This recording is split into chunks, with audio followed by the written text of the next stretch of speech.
ഇന്നത്തെ നമ്മുടെ റെസിപ്പി വെറും 5 മിനിറ്റ് തയ്യാറാക്കി എടുക്കാൻ പറ്റുന്ന നല്ല ടേസ്റ്റി ആയിട്ടുള്ളൊരു സാൻഡ്വിച്ചിൻ്റെ റെസിപ്പിയാണ്. നമുക്ക് കുട്ടികൾക്കൊക്കെ ലഞ്ച് ബോക്സിലൊക്കെ കൊടുത്തു വിടാൻ പറ്റിയ നല്ലൊരു റെസിപ്പി കൂടിയാണ് ഇത്. ഈ വീഡിയോ കണ്ടുകൊണ്ടിരിക്കുന്ന സമയത്ത് നിങ്ങൾക്ക് ഇഷ്ടപ്പെടുകയാണെങ്കിൽ മറക്കാതെ തന്നെ ആ ലൈക്ക് ബട്ടൺ കൂടി ഒന്ന് ക്ലിക്ക് ചെയ്തേക്കണേ. ചാനലൊന്ന് സബ്സ്ക്രൈബ് ചെയ്ത് ഒന്ന് സപ്പോർട്ട് കൂടി ചെയ്യാം. ആദ്യം നമുക്ക് ഈ സാൻഡ്വിച്ചിലേക്ക് വേണമെന്ന് ഫില്ലിംഗ് ഒന്ന് തയ്യാറാക്കിയിട്ടെടുക്കാം. ഒരു ബൗളിലേക്ക് ചെറുതായിട്ട് അരിഞ്ഞെടുത്തിട്ടുള്ള ക്യാരറ്റ് ചേർത്ത് കൊടുക്കാം. എല്ലാം ഇതുപോലെ പൊടിയായിട്ട് വേണം അരിഞ്ഞെടുക്കാനായിട്ട്.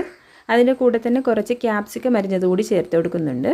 പിന്നീട് ചേർത്ത് കൊടുക്കുന്നത് കുക്കുംബറാണ്. അതും ഇതുപോലെ ഒന്ന് ചെറുതായിട്ട് അരിഞ്ഞിട്ട് ചേർത്ത് കൊടുക്കാം. ഒരു തക്കാളി അതിൻ്റെ സീഡ്സ് ഒക്കെ കളഞ്ഞിട്ട് ഇതുപോലെ ചെറുതായിട്ടൊന്ന് അരിഞ്ഞെടുത്തിട്ടുള്ളതാണ്, അതുകൂടി ചേർത്ത് കൊടുക്കാം. പിന്നീട് കുറച്ച് സവാള ചെറുതായിട്ട് അരിഞ്ഞത് കൂടി ചേർത്ത് കൊടുക്കുന്നുണ്ട്.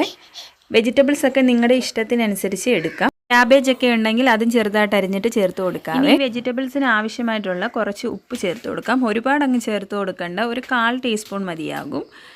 ഇതിലേക്ക് ഒരു 1/2 ടീസ്പൂൺ അളവിൽ കുരുമുളക് പൊടി കൂടി ചേർത്ത് കൊടുക്കുന്നുണ്ട്. എന്നിട്ടൊരു 3-4 ടേബിൾ സ്പൂൺ അളവിൽ മയോണൈസ് കൂടി ചേർത്ത് കൊടുക്കാം. എന്നിട്ട് ഇതെല്ലാം കൂടി നന്നായിട്ടൊന്ന് മിക്സ് ചെയ്തിട്ടെടുക്കാം. അപ്പം നമ്മുടെ സാൻഡ്വിച്ചിലേക്ക് വേണ്ടുന്ന ഫില്ലിംഗ് ഇവിടെ റെഡി ആയിട്ടുണ്ട്. ഇനി ഞാൻ ഇതിലേക്ക് ഒരു 4 പീസ് ബ്രെഡ് എടുത്തിട്ടുണ്ട്. ഇതിൻ്റെ ഇനി സൈഡൊക്കെ ഇതൊന്ന് കട്ട് ചെയ്തിട്ടെടുക്കാം.